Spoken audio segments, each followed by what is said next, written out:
এই রনো, জন্মদিন এত বেলা অবধি ঘুমোতে নেই। পরি কোথায়? প্রত্যেকবার জন্মদিন প্রত্যেকবারই আমি ফাঁসি। জন্মদিনে বোনের মুখ না দেখে সে চোখই খুলবে না। যেন বোনকে চোখে হারাচ্ছে।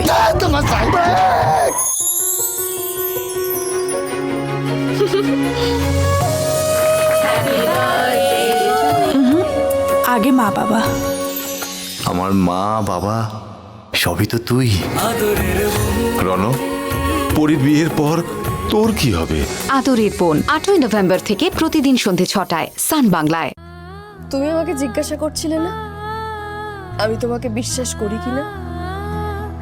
এখন আমি তোমাকে জিজ্ঞাসা করছি, বলো তুমি আমাকে বিশ্বাস করো তো? সেটা আছে বলেই তো আমি এখনো হেরে যাইনি শিখা। আর কখনো হেরে যাবেও না। আমি থাকতে আমি তোমাকে কোনো দিনও হারতে দেব না ভিকি বাবু। শুধু এইটুকু মাথায় রাখতে হবে, আমাদের এই লড়াইটা কিন্তু এতটাও সহজ নয়। যত দিন যাচ্ছে কেসটা কিন্তু আরো জটিল হয়ে যাচ্ছে ভিকি বাবু। আমাদের অনেক শক্ত হয়ে থাকতে হবে ভিকি বাবু। আর এই সময় যদি আমরা একে অপরের প্রতি বিশ্বাস হারিয়ে ফেলি, আমরা যদি ভেঙে পড়ি, তাহলে কি করে হবে ভিকি বাবু? আমাদের বিশ্বাস রাখতে হবে, আমাদের এক হয়ে থাকতে হবে।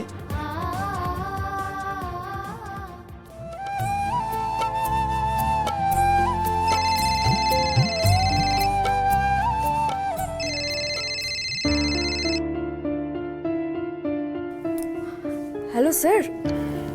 শিখা, কালকে ফার্স্ট আওয়ারে আমার সাথে তুমি একবার দেখা করবে। Sir, anything serious? না, ফোনে কিছু বলা যাবে না, যা বলার সামনাসামনি বলবো। It's very urgent. কোথায় কি ঘটছে না ঘটছে সে খবর আমিও পাই। তোমার কাছে আমার কিছু জবাব চাওয়ার আছে। উইদাউট ফেল কালকে আসবে, ওকে? স্যার,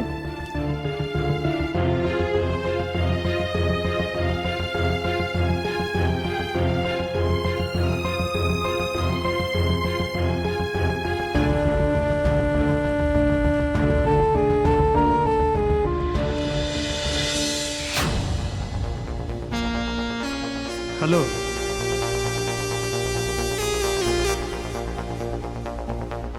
আচ্ছা এবার আমি পেলি।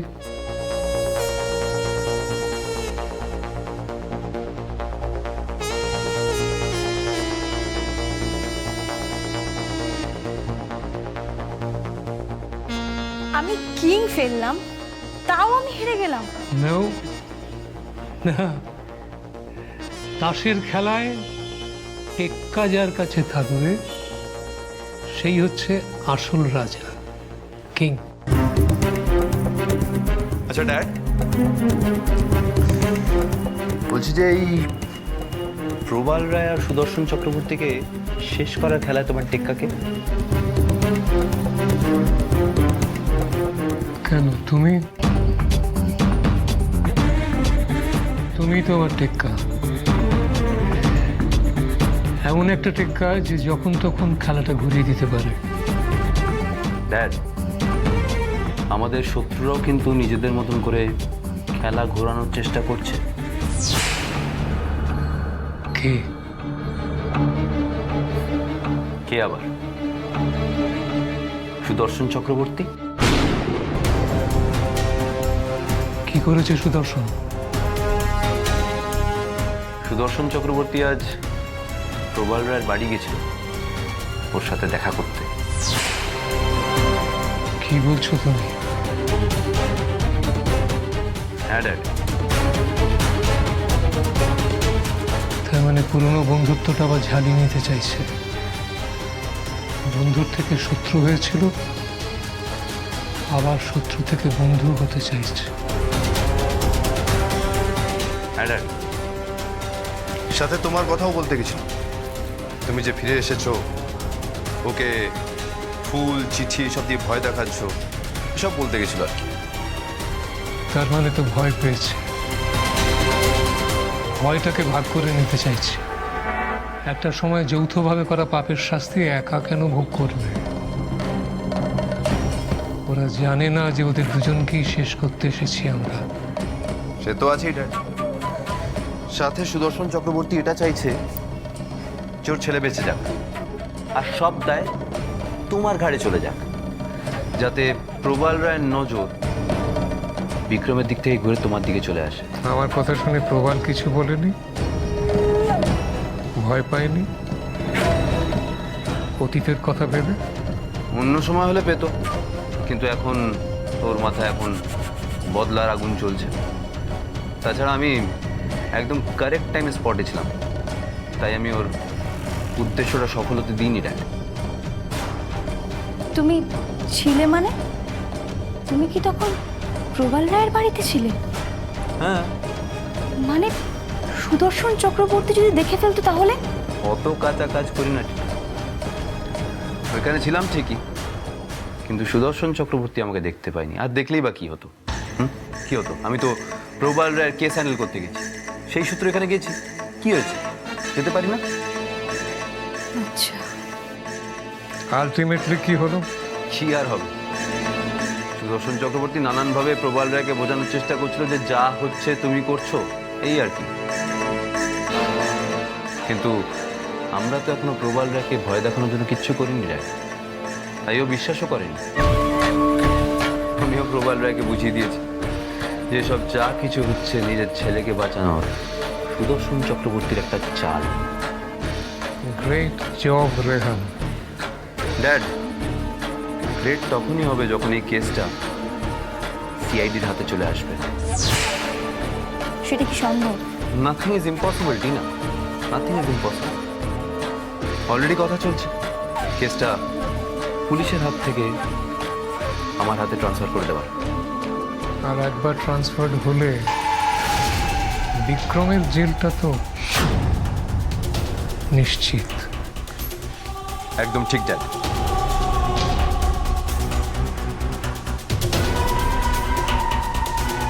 একদম ঠিক বলেছ। বিক্রম জেলে গেলে আমি এক ঢিলে 2 পাখি মারব। সুদর্শন চক্রবর্তীকে কাঁদাবো, আর শিখা, তোমাকে বিক্রমের জীবন থেকে একদম দূরে করে দেবো।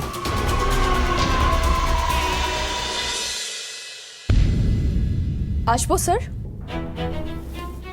হ্যাঁ, এসো।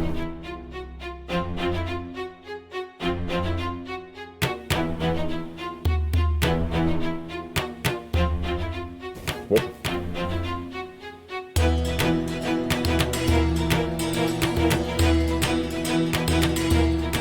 তোমার অফিসে সব ঠিকঠাক আছে তো? হ্যাঁ স্যার, সব মোটামুটি ঠিকই আছে। আমার তো মনে হয় তোমার অফিসের কাজে ঠিকঠাক করে মন দিতে পারছো না, কারণ লাস্ট 2 দিনে আমি জরুরি ভিত্তিতে 2খানা ফাইল পাঠিয়েছিলাম, সেগুলো তো বোধহয় দেখে ওঠার সময় করতে পারিনি। আমি জানি তোমার উপর কিরকম চাপ যাচ্ছে, কিন্তু তাই বলে অফিসের কাজে গাফিলতি তো সেটা আমি মেনে নিতে পারবো না। লাস্ট টাইমে আমি তোমাকে বলেছিলাম পার্সোনাল ও প্রফেশনাল লাইফ আলাদা রাখতে হবে, সেটা কিন্তু তুমি পারছো না। কালকেও তুমি তোমার হাজবেন্ডকে নিয়ে থানায় গিয়েছিলে, তাই তো? হ্যাঁ স্যার, কিন্তু ওনার কোনো দোষ নেই স্যার, উনি নির্দোষ। আমি শুধু ওর কথা বলছি না, অভিযোগটা তোমাদের দুজনের বিরুদ্ধেই আছে। দেখো শিখা, তোমরা যদি নির্দোষ প্রমাণিত হও সবচেয়ে বেশি খুশি আমিই হব, কিন্তু সেটা তো কোর্টে প্রমাণ করতে হবে, তাই না?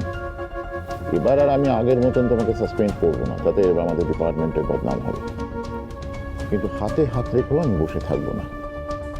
স্যার, আপনি আমাকে বলুন কি করতে হবে, আমি সব করব। আমি তদন্তে পুলিশকে সব রকম সাহায্য করব স্যার। দেখো শিখা, পুলিশ তদন্ত করতে সময় নেয়, সেই সময় আমাদের হাতে নেই। তাই আমি চাইছি যে এই কেসটা পুলিশের হাত থেকে ট্রান্সফার করে সিআইডির হাতে দেওয়া হবে। দেখো শিখা, লাস্ট টাইম মিস্টার রেহান আমাদের কিন্তু এই কেসটার ব্যাপারে অনেক সাহায্য করেছে, এবারও যদি কেসটা ওনাকে দেওয়া যায় তাহলে। না স্যার, না স্যার, মানে কেসটা তো পুলিশ দেখছে, শঙ্কর স্যার দেখছেন। প্লিজ স্যার, কেসটা পুলিশের কাছেই থাক। আমি আর ভিকিবাবু পুলিশকে কোঅপারেট করছি স্যার, যাতে পুলিশ খুব তাড়াতাড়ি কেসটা সলভ করতে পারে। Please sir. শঙ্করবাবু তোমার খুব কাছের মানুষ, তাই না? হ্যাঁ স্যার, ওনাকে ভরসা করা যায়। দেখো শিখা, তুমি একজন সরকারি পদস্থ কর্মচারী। কেসটা পুলিশের হাতে থাকলে তাদের উপর প্রভাব কাটিয়ে তোমাদের নিজেদের নির্দোষ প্রমাণ করার অভিযোগ উঠতে পারে। কেসটা যদি সিআইডির কাছে থাকে তাহলে ওই কেসটার নিরপেক্ষতার ব্যাপারে আমাদের কিন্তু কারোর কাছে জবাবদিহি করতে হবে না। স্যার, আমি আপনার কাছে অনুরোধ করছি স্যার, কেসটা পুলিশের কাছেই থাক। আমি সব রকম চেষ্টা করব, আর দেখবেন আমরা নির্দোষ প্রমাণ করতে পারবো নিজেদের। বেশ, আমি তোমাকে 72 ঘন্টা সময় দিচ্ছি। তার মধ্যে তুমি তোমার সমস্ত পেন্ডিং কাজ শেষ করো। হ্যাঁ স্যার, সেসব হয়ে যাবে, কিন্তু এই কেসটা প্লিজ। আগে নিজের কাজটা কমপ্লিট করো, তারপর এইসব বিষয়ে আলোচনা করা যাবে।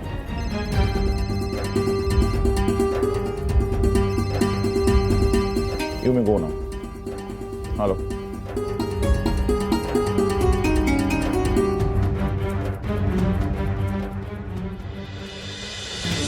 এই কেসটা কিছুতেই রেহানবাবুর হাতে দেওয়া যাবে না। তার জন্য যা যা করতে হয় আমি করব।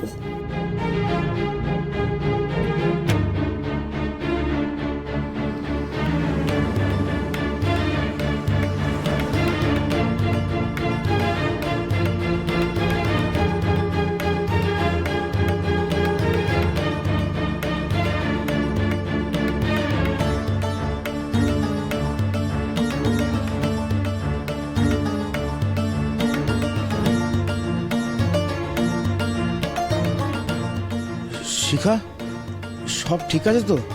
বাড়িতে কিছু? সব মোটামুটি ঠিক আছে ভোলাদা। সেই কখন থেকে কাজ করে যাচ্ছ, এবারে রেস্ট না। রেস্ট নেওয়ার একটু সময় নেই ভোলাদা। আজ পারলে সারা রাত জেগে সব কমপ্লিট করতে হবে। সে কি, কেন? আধিকারিক স্যার আমাকে অফিসে ডেকেছিলেন, দিয়ে বলেছেন কেসটা যদি সিআইডির কাছে থাকে তাহলে ওই কেসটার নিরপেক্ষতার ব্যাপারে আমাদের কিন্তু কারোর কাছে জবাবদিহি করতে হবে। কিন্তু এই কেসটা প্লিজ। আগে নিজের কাজটা কমপ্লিট করো, তারপর এইসব বিষয়ে আলোচনা করা যাবে। আমি তোমাকে 72 ঘন্টা সময় দিচ্ছি। শিখা, আমার মনে হয় তোমাকে আর ভিকিকে কেউ ফাঁসাতে চাইছে, কিন্তু কে? আমিও তো সারাক্ষণ এটাই ভাবছি ভোলাদা, কোয়েলকে গুলি কে চালালো? আমার কি মনে হয় জানো, ওই বিয়ে বাড়িতে খুনি কোয়েলকে গুলি করার পর যখন দেখলো বেঁচে গেছে, ও হাসপাতালে গিয়ে কোয়েলকে মেরেছে। কিন্তু বিয়ের দিন তো আমাদের পরিচিত লোকজনই ছিল, তাদের মধ্যে কে কোয়েলকে গুলি করতে পারে? আমি একটা কাজ করব জানো তো ভোলাদা, আজকে বাড়ি গিয়ে গেস্ট লিস্টটা আরেকবার চেক করব, দেখি সন্দেহজনক কাউকে পাওয়া যায় কিনা। আচ্ছা বলছি, চা কফি কিছু আনবো? খেলে তোমাকে ফ্রেশ লাগবে। নিয়ে আসতে পারো, আমি কাজগুলো কমপ্লিট করি। বেশ।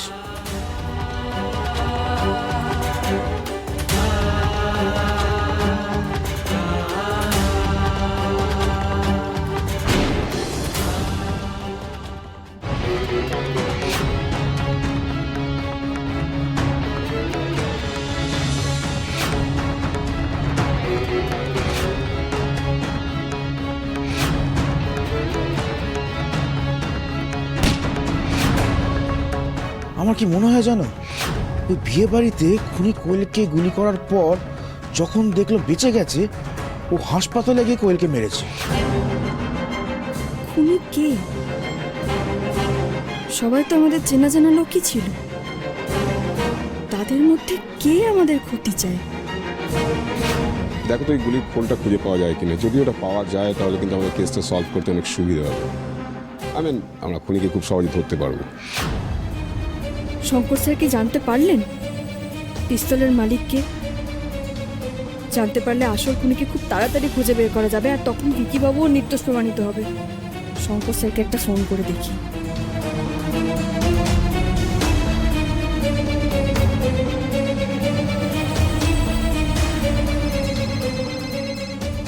হ্যাঁ শিখা, বলো।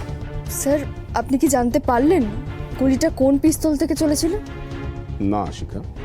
প্লিজ স্যার, একটু তাড়াতাড়ি খুঁজে বার করার চেষ্টা করুন, তাহলে কোয়েলকে কে মেরেছে সেটা আমরা বুঝতে পারবো। কারণ আমার মনে হচ্ছে যে কোয়েলকে গুলি চালিয়েছিল সেই হাসপাতালে গিয়ে আবার সেটা জানা সম্ভব নয়। কি বলছেন স্যার আপনি? কিন্তু কেন? মানে আপনি তো বলেছিলেন যে গুলির খোল থেকে ওই পিস্তল আর পিস্তলের মালিক কে সেটা জানা সম্ভব, তাহলে কেন জানা সম্ভব নয় স্যার? বলেছিলাম শিখা, কিন্তু লোকটা জাত ক্রিমিনাল। যে 9mm পিস্তল থেকে গুলিটা ছুঁড়েছিল সেটা আনরেজিস্টার্ড, যাকে বলে চোরাই মাল। ওটার থেকে আসল কালপ্রিটের কাছে পৌঁছানো একটু ডিফিকাল্ট। ঠিক আছে স্যার, আপনি দেখুন, আমি রাখছি। হ্যালো, কেটে দিল। এত কষ্টে গুলির খোলটা জোগাড় করেছিলাম, ভাবলাম সেখান থেকে হয়তো আসল খুনিকে ধরতে পারবো, কিন্তু গুলির খোলটা কাজেই লাগলো না। কোনো আশার আলো দেখতে পাচ্ছি না। কি যে করি, কি করি, কি করব তাহলে? এখন কি করব? কিচ্ছু করার নেই আমার, কোনো আশার আলোই আমি দেখতে পাচ্ছি না। কি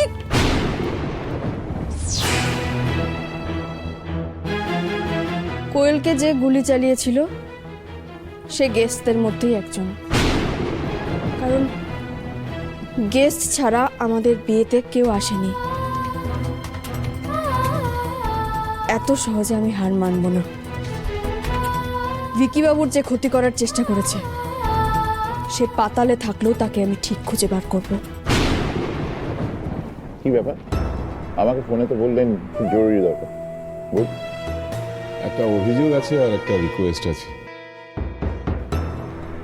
কোনটা আগে বলবো, অভিযোগ না রিকোয়েস্ট? বেশ, অভিযোগটাই আগে শুনি। কলকাতা পুলিশকে একটা সময় স্কটল্যান্ড ইয়ার্ডের সাথে তুলনা করা হতো। এমন কিছু অনেক কেস আমরা সলভ করেছি যেগুলো খুব ডিফিকাল্ট, এবং সে কারণে সারা পৃথিবীর কাছে প্রশংসিত হয়েছে, আমাদেরকে ভরসা করেছে। বাট আমাদের উপর অ্যাডমিনিস্ট্রেটিভ ডিপার্টমেন্টের তেমন ভরসা নেই। এটা কেন? না না, এইরকম তো কোনো ব্যাপার নেই। We are proud of our police team. তাই যদি হয় তাহলে দুদিন বাদে বাদেই কেসগুলো সিআইডির হাতে চলে যাচ্ছে কেন? পুলিশ ডিপার্টমেন্টের উপরে কি বিশ্বাস নেই এমনটাই ধরে নেব? অনেকগুলো প্রশ্ন আসছে। পুলিশ ডিপার্টমেন্ট যারা অনেস্টলি কাজ করে, ডেডিকেশন দিয়ে কাজটা করে, তারা কি, তাদের মনোবল কি ভেঙে যেতে পারে না? ভেঙে যাচ্ছে কিন্তু আর কি।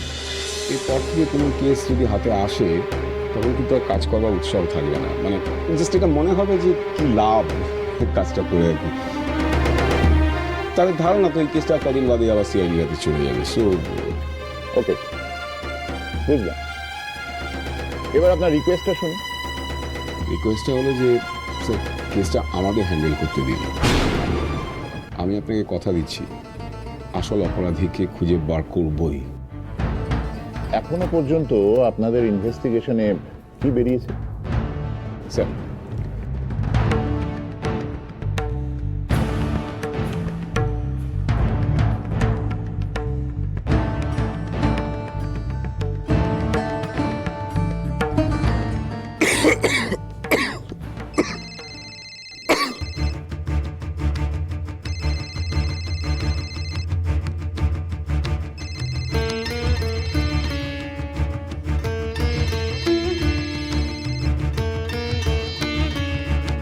হ্যাঁ শিখা, বলো।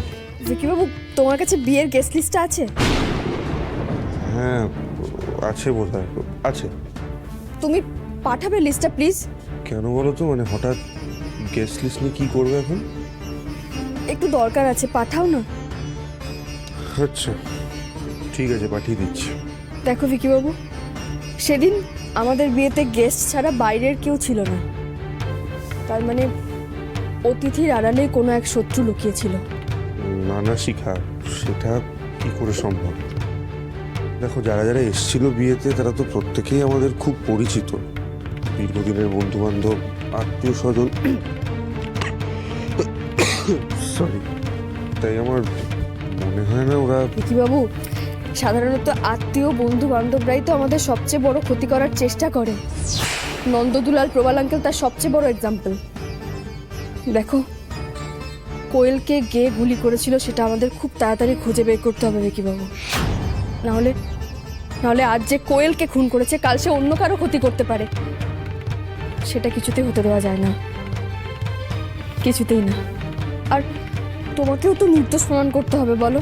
কিন্তু ওই শঙ্কর স্যার যে বলেছিলেন ওই গুলির খোলটা, পিস্তলটা চোরাই, রেজিস্টার্ড নয়, সেটাতেই তো প্রবলেম। ও ঠিক আছে, আমি তোমাকে লিস্টটা পাঠিয়ে দিচ্ছি। ঠিক আছে।